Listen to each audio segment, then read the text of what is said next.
Hi, it's Charlie with a reaction to Chisora stopping Scott over 6. Um, so I managed to call this one correctly, which you get some right, you get some wrong. Happened to get this one right. The stoppage, let's start there. It was poor. It was poor refereeing. It was poor by Malik Scott. So it was pretty poor all round, and robbed the fans a little bit. So the rules stipulate that and the rules are available online, just Google it. If you beat the 10 count, then the referee, if he deems you fit to continue, cleans off your gloves, and then the fight continues. Why did the referee wave after 9? I wish they'd interviewed him. The coverage, I was a little bit disappointed with some aspects of the coverage. That was one of them. Why not ask the referee what he has seen that's made him wave the fight off without completing the 10 count? Then on the other hand, you can't 100% blame the referee, although he did his job a little bit poorly there. I think this showed Scott's inexperience in tough fights. He's not used to being hurt. He's just not used to it. He's used to having his own way against mediocre opponents. And when he was hurt, he wasn't thinking clearly. He thinks that he's stood up at 8, but he's begun to stand up at 8. So he's like just sending the messages to his body to get ready to stand up. So he's not actually started standing up until 9. And he's just cut it too fine, and then he's got himself counted out. So it was poor on both counts. Speaking of poor refereeing, I thought the referee he let Scott get away with holding a lot during the fight. Actually, I commented on somebody else's video about that, and somebody called me a retard, saying, who was the holding favouring? I mean, it was beyond obvious that Scott was working on the outside and was tying up and spoiling on the inside.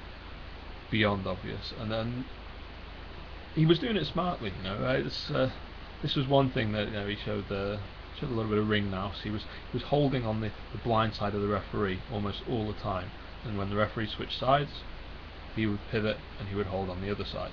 So there's nothing wrong with that. I'm quite a big fan of the professional game. You take advantage of certain things. I don't think that's foul play. I think that's just smart.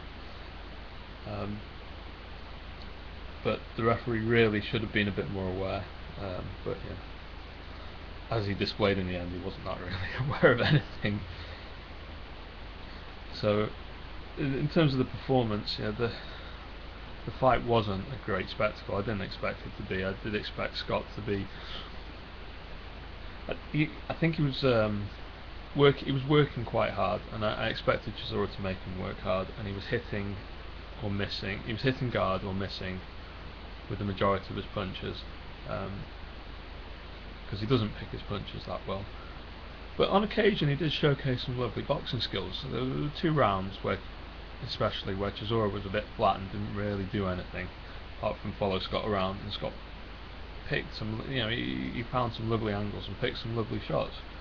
So an uppercut and hook in particular that had Scott any power would have troubled Chisora. And saying that, maybe it did a little bit, but Chisora did just poker faced it, because he didn't do anything else in that round apart from walk onto a few more uppercuts. So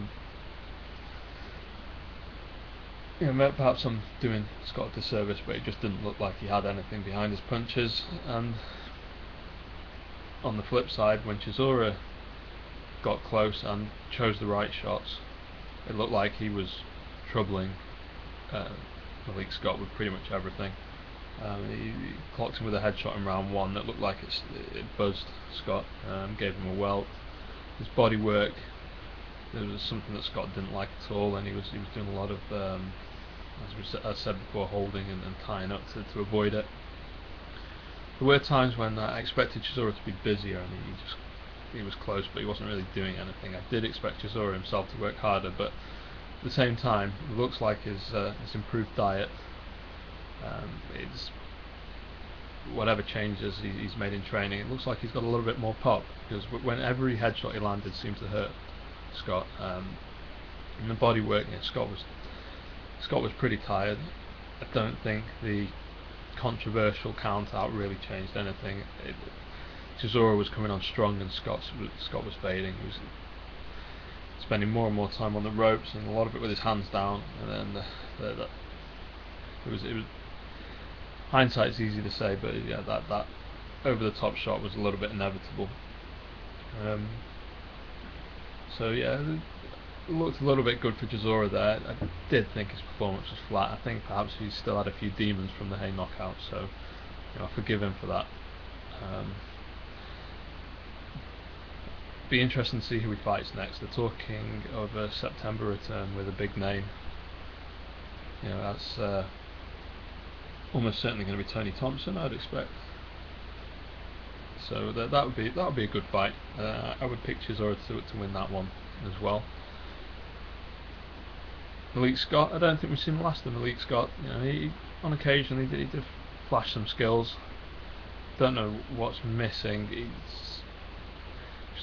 seems to lack core strength. You can tell that from the lack of definition. He's a fairly slender guy for a heavyweight, and there's no abdominal muscles at all, and his body's a bit of a weird shape. So whether there's something that he's not doing in training that he should be, in terms of number of sit-ups or press-ups or pull-ups or whatever, or a combination of that kind of work, it's just something that's not quite right. But he's got a world-class trainer. He was giving great advice in between rounds, by the way. So yeah, I'd like to see him just face tougher opponents regularly. He shouldn't be looking to step down from Chisora too much.